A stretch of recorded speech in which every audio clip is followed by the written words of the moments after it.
Hola, muy buenos días. Hoy vamos a continuar con nuestras clases y hoy vamos a ver algunos ejemplos de programas de educación sobre la salud mental y cómo esto puede ayudarnos a la toma de decisiones y a cómo comunicarnos mejor.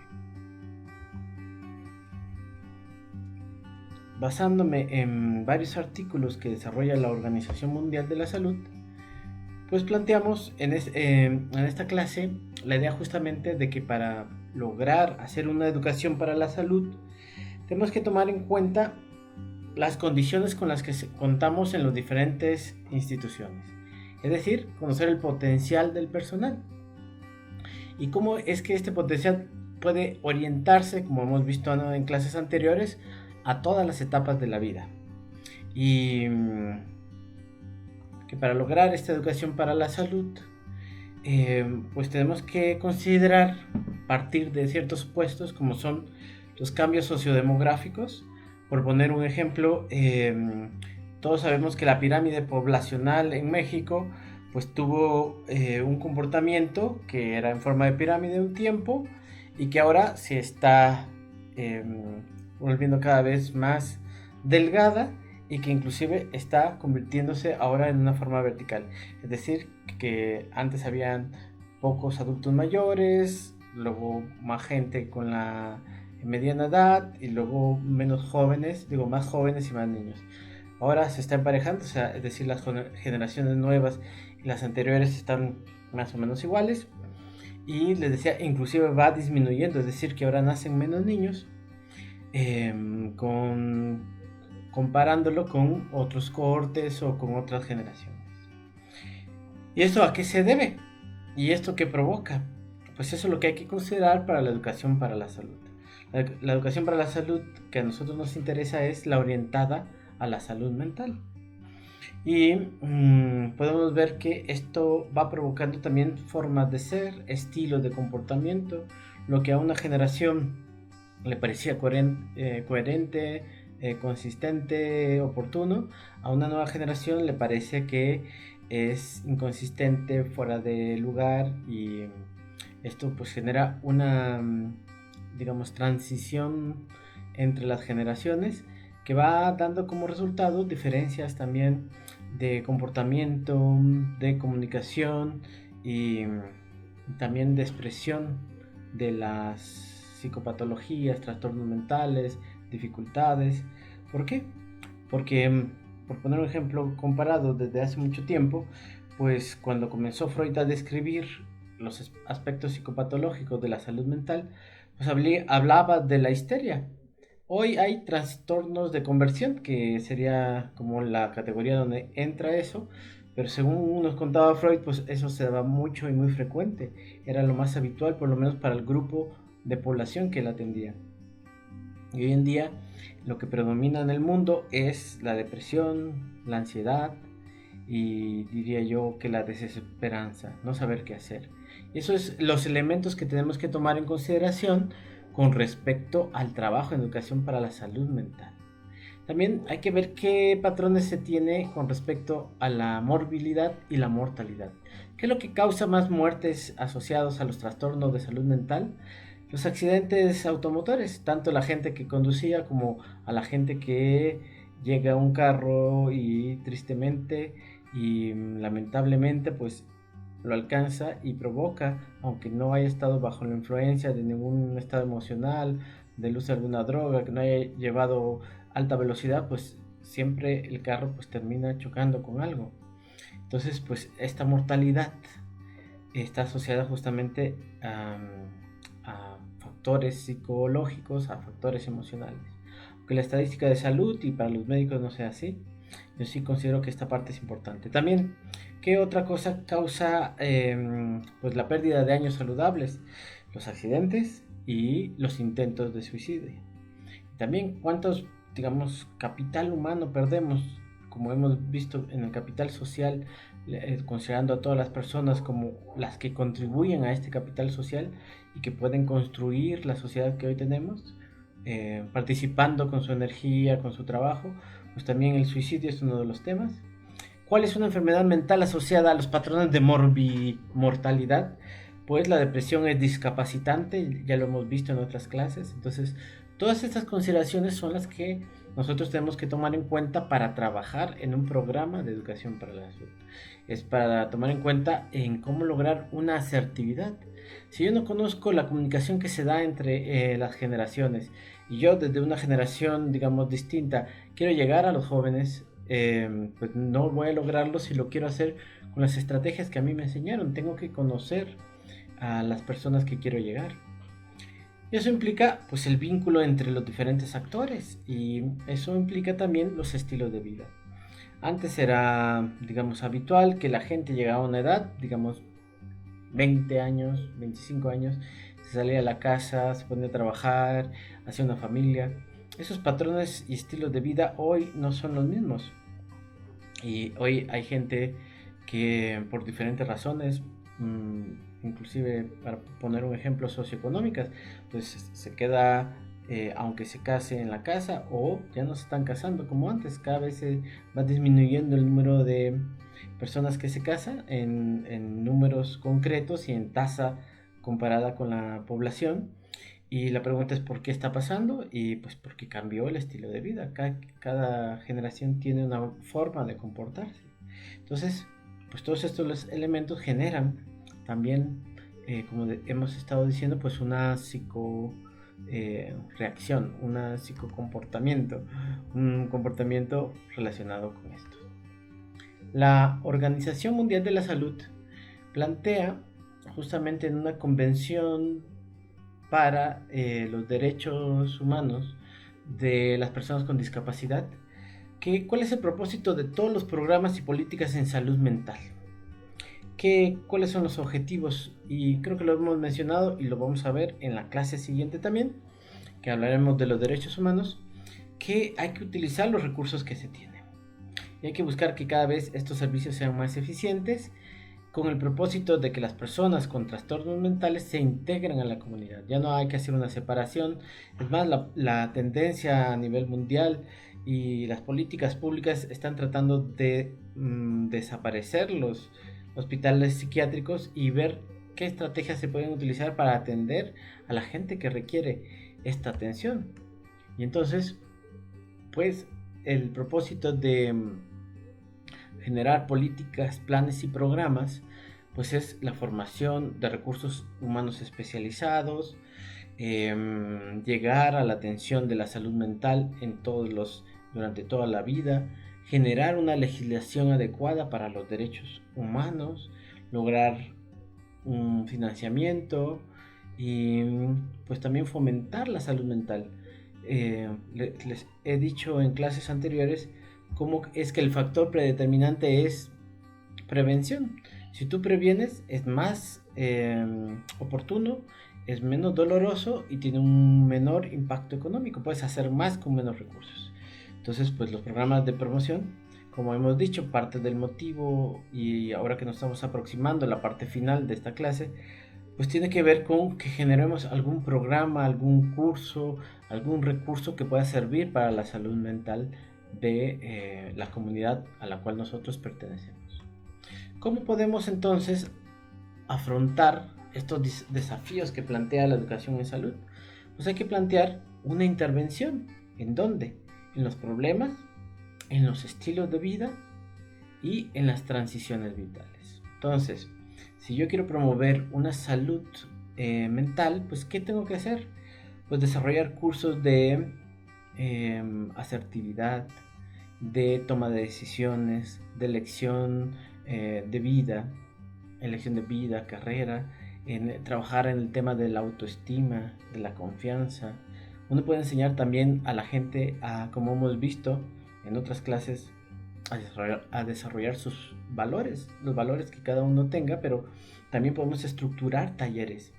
Un taller que pueden hacer es un taller sobre agradecimiento, sobre comunicación asertiva, sobre cómo desarrollar el discernimiento, que es cómo tomar las decisiones, cómo uno puede tener una inteligencia social también y participar en los proyectos colectivos, comunitarios, y todo eso pues son áreas de intervención. Y bueno, en las transiciones vitales es también poner atención en los momentos de la vida que se dan más los casos de salud mental. Dos grandes picos tenemos. Hay siempre una cierta incidencia, una cierta frecuencia de los problemas de salud mental a lo largo de toda la vida. Hemos dicho de la depresión que es discapacitante en la vida adulta, pero hay dos grandes picos que son muy importantes, que son la adolescencia y los adultos mayores, porque ahí aumentan los picos de todo, picos de esquizofrenia, de intento y de suicidio, picos de depresión. Entonces son momentos que hay que poner mucha atención, mucho cuidado, una educación acompañada. Y en los adultos mayores pasa lo mismo. Las mayores tasas de suicidio pues son en la adolescencia y cuando uno es adulto mayor. Entonces uno tiene que preguntarse qué puedo hacer yo para contribuir. Hay que hacer la planeación, hay que hacer los recursos para la educación de la salud mental positiva. Profundizar en métodos y técnicas que puedan servir de manera individual o grupal. Aquí lo vemos integrado en esta tabla, pues en los métodos de expresión, pues hacer escuchas, preguntas. Uno puede desarrollar como un método de ayuda para la promoción de la salud mental, por ejemplo, un curso de oratoria, un curso de comunicación, un curso de cómo poner límites sin herir a los demás, ya lo veíamos en algún video, cómo responder a la gente cuando te agrede. Todo esto es expresión. Otro método individual es dar información, lecturas con discusión, leer cosas y lo platicamos. También se puede analizar documentos, experiencias individuales y colectivas, pero en la persona. Son métodos educativos para la salud mental en la persona y puedes discutir qué está pasando en la sociedad, en la familia, pero la persona es la que contesta. Y bueno, también se puede promover el desarrollo de habilidades, uno demuestra, por ejemplo, cómo tener una comunicación positiva y activa en situ, en el lugar. Y le vas diciendo, vas practicando y ves cómo es que se da esta comunicación positiva o no. En la próxima clase sincrónica podríamos hacer un pequeño ejercicio para poder ayudar y demostrar esto. ¿Qué más? Grupales. Pues podemos hacer grupos de trabajo en donde se logra hacer investigación colectiva en el aula, como tormenta o lluvia de ideas, cuestionarios. También podemos hacer la exposición de temas como nosotros mismos hemos hecho en este grupo. Nosotros no solamente estamos generando recursos, estamos aprendiendo sobre el tema de salud mental y además estamos haciendo una propuesta positiva, es decir, la exposición construye la salud mental, porque en la medida que tú le quitas pues este velo que luego se pone a la salud mental, pues te permite comunicarlo de mejor manera. Y bueno, se pueden hacer el análisis de casos, como en esta clase que vamos a ver un caso, analizarlo, y ustedes también van a buscar algunos otros casos que existan de manera grupal y desarrollar habilidades también, entrenamiento, ayudar a decidir, simulaciones.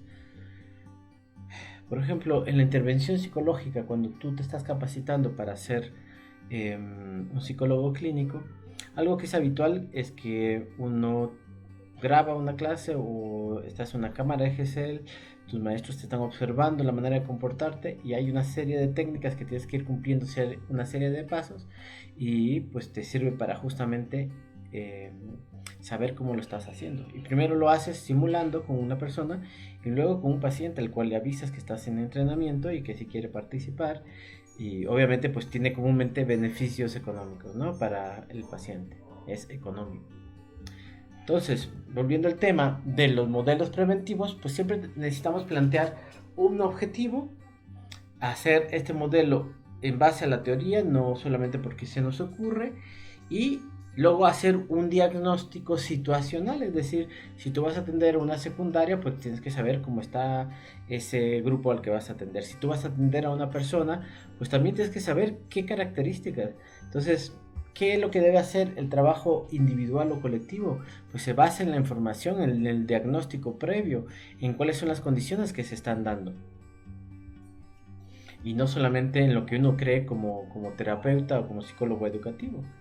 Y entonces uno puede hacer de todo, paquetes preventivos, como hemos hablado de la norma 035, ahora hay un montón de psicólogos dedicándose a capacitar las empresas, red de apoyo, como hay una red de apoyo que a mí me gusta mucho, que es la red de la Asociación de Suicidología en México, en donde participan algunos profesores del departamento y que tiene, digamos, vinculación con todo el país y que entonces plantea campañas en los medios de comunicación, se van haciendo y trabajando cosas y temas y es muy interesante. También tenemos que darle seguimiento una vez que nosotros estamos haciendo una intervención, pues podemos ver qué efecto tiene. Hoy le decía, vamos a ver Chimali, en qué consiste esta propuesta. Y entonces una de las cosas que ha contribuido a saber la eficacia de esta propuesta de intervención en salud mental, pues es justamente que se ha visto, comienzo la intervención en un hospital o en una cárcel o con unos niños en casas hogar, intervengo, mido primero y luego mido después para medir el impacto. Entonces uno necesita la evaluación del seguimiento de estos modelos preventivos. No basta con hacer programas, hay que evaluar la eficacia de estos programas. Y bueno, tenemos también una metodología. Una metodología implica pues pasos a seguir o cosas que puedes tú ir desarrollando. ¿Qué puedes hacer? ¿Qué podemos hacer? Hablando de modelos preventivos, pues sesiones donde se dé esta información. Hay trabajo en equipo, trabajo vivencial de expresión de las emociones, trabajo con imágenes o trabajo psicocorporal, o sea, hay técnicas específicas para mover el cuerpo, bailar o a lo mejor tocar una área del cuerpo donde tú tienes un dolor y tratar de entender por qué tienes esta contracción, por qué cuando tú estás bailando estás expresando de esta manera. Y son técnicas específicas, como también otra podría ser el psicodrama, que pues ayuda también en la prevención de estados críticos en las personas que son susceptibles a tenerlos.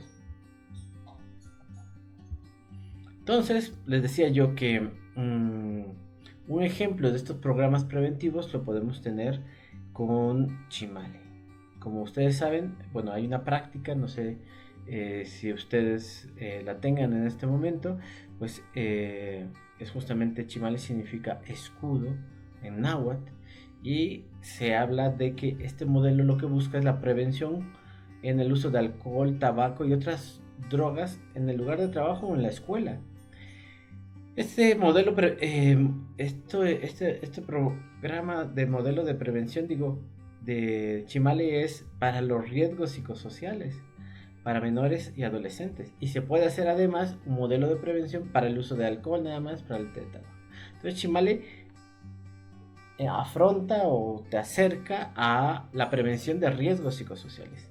Que hay otros programas también, programas de educación preventiva contra las adicciones, abuso de sustancias en alumnos de cualquier grado. Hay uno famoso que se llama Yo quiero, yo puedo, o sea, yo quiero, yo puedo detener el consumo. Yo puedo estar informado y así podemos encontrar que para poder planear estas actividades pues necesitamos enfocarnos en conocer cuál es la diferencia entre una política de Estado, planes y programas. Aquí podemos ver algunos ejemplos. Entonces, un objetivo de política pues plantea, todo esto es, por ejemplo, un municipio, una institución, pues trabaja primero con sus valores, sus principios. Y luego uno busca recursos humanos, recursos financieros, plantea objetivos y el programa ya es la intervención específica de las personas con cierto presupuesto en esa área. En la asignación de las tareas, por ejemplo, en la política, en la salud mental, pues se considera qué es lo que deben hacer los profesionales de salud mental. Y en el programa pues ya se atiende la prioridad en focos específicos en personas específicas. Y así nos podemos ver, revisen cómo es que esta gráfica pues nos permite ir viendo que si ustedes están haciendo algo de alto impacto que tenga que ver con la población, pues uno debería decir que está en este planteamiento que podríamos decir grupal, colectivo, que tiene que ver con la política. Y pueden trabajar en eso, sí, si tienen la capacidad de influir, ¿no? Hay factores relacionados con los comportamientos en la salud. Y hay factores personales y ambientales. ¿Qué hay que considerar en los factores personales? Pues las cogniciones, la capacidad, los estilos de pensamiento, la diversidad y cómo es que cuando nosotros trabajamos en salud mental, pues tenemos que trabajar con todos los estilos de pensamiento, con todas las capacidades cognitivas y hacer una integración, ¿no? Una integración de las diferentes formas de ser. ¿Qué otras cosas tenemos que considerar? Pues la parte emocional. Todos sentimos diferente, actuamos de forma diferente, tenemos sentimientos diferentes, inclusive ante la misma experiencia. Entonces, aquí el punto es, ¿qué puedo hacer yo para enfrentar, afrontar, generar un plan, hacer un programa de atención? Pues tengo que considerar todos estos aspectos. Y bueno, hay factores ambientales que hemos dicho que lo ambiental es lo colectivo, lo social, el entorno, podríamos decir, social, el capital social que hemos visto en otras clases. Y bueno, y esto genera capacidades, situaciones, comportamientos y toma de decisiones. ¿Cómo tomamos la decisión de cómo actuar para los programas de salud mental? ¿Cómo? Pues depende el entorno social, depende el apoyo social con el que se cuente. No es lo mismo trabajar con niños que han sido abandonados o maltratados por su familia y que los recogen el DIF o diferentes instituciones que los pueden resguardar, que no tienen una red de apoyo social familiar, a que si tú dices, bueno, voy a trabajar a lo mejor con población alcohólica que tiene su familia y que le apoya. O en el mismo ejemplo, gente con alcoholismo que le apoya la familia y gente que ya no tiene una red que le pueda servir. Entonces, todos estos factores pues van a determinar cómo vamos a hacer nosotros nuestras intervenciones. Entonces, también en el trabajo con adolescentes, ¿qué hay que tomar en consideración? Pues el idealismo. ¿Qué es el idealismo? Pues podríamos decir esta tendencia a participar en todos los movimientos sociales. Es triste, pero en todos los movimientos sociales de la historia se ha visto que la mayor participación es de los jóvenes, que son estimulados por las corrientes de opinión y a veces sin comprender inclusive el pensamiento o la ideología, participas. Y puede ser una marcha, inclusive darte unos golpes y luego preguntarte para qué sentido y qué finalidad tenía, ¿no? Es como lo que yo siempre he dicho, o sea, es importante manifestarse en una marcha, sí, pero más importante es el poder dar una respuesta positiva, no solamente tapando una calle o rompiendo un vidrio se hace uno escuchar, pero hoy pareciera que esa es la consigna, pero también uno se hace escuchar proponiendo, construyendo eh, una respuesta. Yo digo que una respuesta individual puede ser un taller que sirva a la gente sobre lo que ustedes quieran, sobre cómo poder hacer un negocio, cómo cuidar el medio ambiente, cómo desarrollar autoestima y confianza, como lo que estamos haciendo nosotros. Y si sumamos el esfuerzo si cada quien de las gentes que va a una marcha pudiera hacer un taller y luego impartirlo, pues también sería una propuesta transformadora. Y pues también las revoluciones nacen de este deseo, de este idealismo. Entonces, pues el idealismo positivo pues puede construir nuevas realidades. Y ¿qué pasa también? Cada generación critica a la anterior y piensa que estuvo mal en algunos aspectos y eso nos permite a veces para crecer y a veces no, a veces como grupo, como sociedad, nos involuciona, nos destruye las estructuras. Entonces hay que ver esta actitud crítica hacia dónde está dirigida y cómo la está viviendo las personas con las que nosotros vamos a estar relacionados. ¿Qué otra cosa pasa con los jóvenes? Pues que hay una polémica. ¿Cuál es la manera correcta de actuar? Y pues la manera correcta de actuar depende de cada persona y de cada grupo y qué finalidades tengan. Entonces, pero lo que siempre hay que considerar es que siempre habrá polémica, discusión, diferencias. Y nuestro trabajo no es a lo mejor tener una orientación hacia una idea o hacia otra, sino aún combinando ambas o combinando las 10 distintas, lograr un espíritu de fraternidad en donde se respeten los diferentes puntos de vista, en donde se tomen en cuenta cómo es que con estas diferencias podemos hacer un trabajo colaborativo. El ejemplo que pongo yo es nuestro cuerpo humano. El ojo tiene una forma de ser, el corazón tiene otra estructura celular, el cerebro, una rodilla, todos somos distintos y esos son los diferentes puntos de vista que podemos tener en un grupo, en una organización, en una comunidad, en una sociedad. Pero, ¿qué hace el cuerpo? Unificar estos criterios y hacerlo funcional.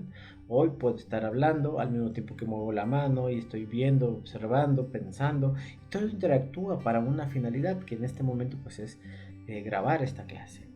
Y así también en los grupos humanos, respetando las diferencias, los diferentes puntos de vista, las diferentes formas de ser, cómo nos integramos para trabajar colaborativamente, fraternalmente, en sororidad, en unidad, en confianza. Y bueno, también que nos encontramos, que siempre hay muchos vaivenes en la adolescencia, ¿no? A veces sí, a veces no. Quiero o no quiero. Y aunque ustedes ya están en la universidad, ustedes mismos pueden estar en este momento con esta indecisión, sigo en la carrera o no, sigo con esta pareja o no, tengo esta actitud o no, son preguntas.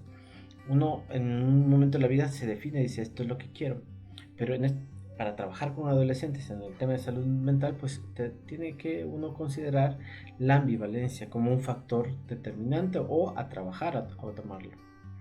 Y bueno, de la misma manera, el texto que revisaba decía pues la hipocresía aparente, o sea, ¿qué es hipocresía aparente? Que te pueden estar diciendo, sí, te voy a hacer caso, pero por dentro están pensando otra cosa.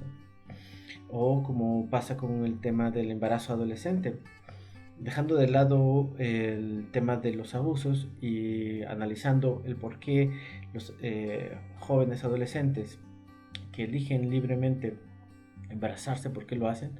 Pues el tema es que tienen información, a mayor información menor tasa de fecundidad, o sea, cuanto más sabes, eso ya se ha investigado, la ciencia ha aportado conocimiento al respecto, pero a veces hay cosas como creencias como a mí no me va a pasar, yo soy infértil, entonces pues no voy a usar digamos un método anticonceptivo porque yo no voy a poder quedar embarazada.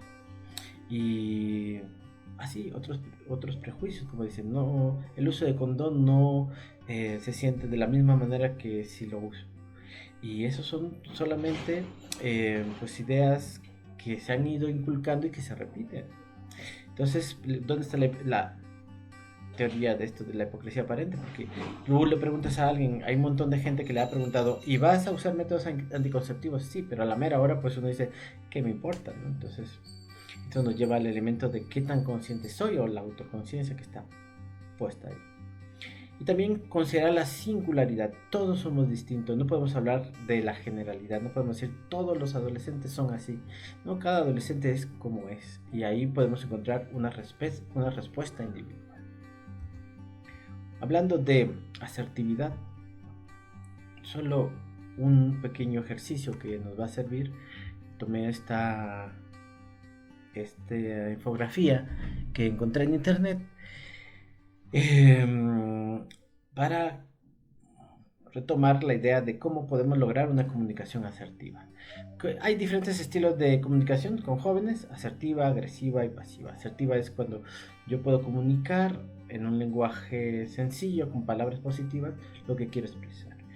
Y la agresiva es, pues, a veces puede ser agresivo, defensivo, y agresivo activo, entonces tú vas y agredes a la gente porque es una forma de defenderte. Y luego hay una forma de comunicación que es pasiva, que simplemente te escucho pero no te contesto. Esto que hoy decimos en el WhatsApp, de decirte, me dejó en visto, eso que puede ser considerado una forma de comunicación pasiva. No quiero hablar contigo, entonces no te contesto, te bloqueo, etcétera. No te escucho, me tapo los oídos, los ojos, aunque no lo haga físicamente, psicológicamente, es una forma de comunicación. No me importa lo que estás diciendo. Entonces, ¿cómo se puede dar una comunicación asertiva? Algunos elementos, me gustó esta porque en 6 pasos, hay quien pone 5 pasos, pues puede sintetizar cómo es que podríamos tener una comunicación asertiva. Pues una es escuche y evalúe el contexto. Esto es decir que nosotros tenemos que ver quién lo dice, cómo lo dice y cuál es la finalidad y en qué condición grupal me encuentro o en qué condición individual. Luego, utilice un lenguaje sencillo en primera persona con palabras positivas. Esto transmite confianza y evita la negación y genera emociones también provechosas, positivas. Entonces, ¿qué es utilizar lenguaje sencillo en primera persona? Entonces hay un conflicto, yo estoy enojado y entonces trato de ser lo más objetivo. En vez de echar la culpa a los demás, uno tiene que decir, yo siento, eso es en primera persona, que ante esta situación,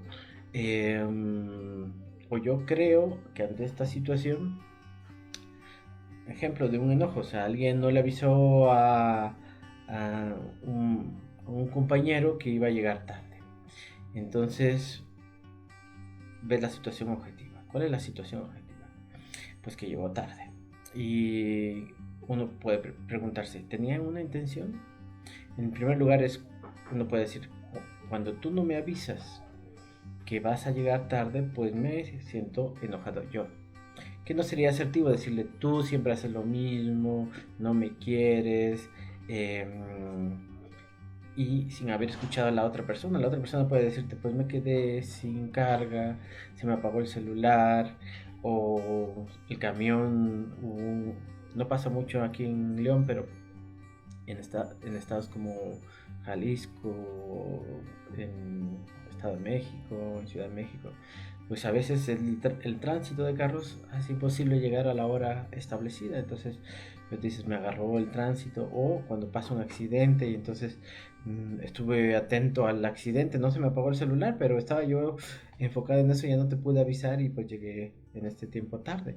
¿Qué es la comunicación asertiva? Escuchar al otro, plantear lo que tú sientes y vamos a ver los siguientes pasos. Entonces, hay que tomar en consideración el tono y el lenguaje no verbal, porque pues a veces uno puede decir te escucho y uno puede decir te escucho. Vean esta comunicación no verbal. Yo me estoy bloqueando, ¿no? O cuando tú estás diciendo algo y el otro hace caras, como diciendo eso no es cierto, no te creo. Entonces eso no permite el diálogo. Uno puede estar hablando muy bien, pero también acompañarlo por la expresión corporal. Y luego, pues, transmitir confianza y, bueno, en las reglas de la comunicación asertiva, hacer una propuesta. ¿Qué es la propuesta? Entonces tú dices, tú llegaste tarde, el otro te explica por qué llegaste tarde.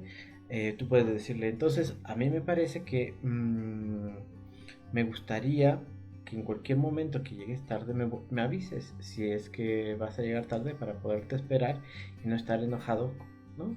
Y eso genera confianza, cuando uno expresa lo que también uno quiere solucionar. Escuchas, dices el por qué, cómo lo ves, usas un lenguaje positivo y haces una propuesta de solución. Y el otro puede aceptarla o no, no quiere decir que lo que tú digas va a ser la verdad, sino puedes dialogar y llegar a un punto de acuerdo, un punto en común. ¿Para qué? Entonces cuidar siempre, pues no lastimar ni lastimarte a los demás. Una vez que tú has comunicado lo que tú sientes, pues tienes que esperar que el otro te responda. Y el otro te puede decir, sí, tendré esta atención de avisarte en cualquier momento, pero por poner ejemplos, pero esta vez me robaron el celular, pues no te puedo avisar. Entonces tú dices, bueno, te comprendo y entiendo que en otra ocasión lo vas a considerar y bueno, uno también ceder, inclusive en su demanda, cuando entiende que el otro tienes razón en el comportamiento o en la respuesta que nos está dando. Y bueno, se pueden hacer talleres de asertividad, ojalá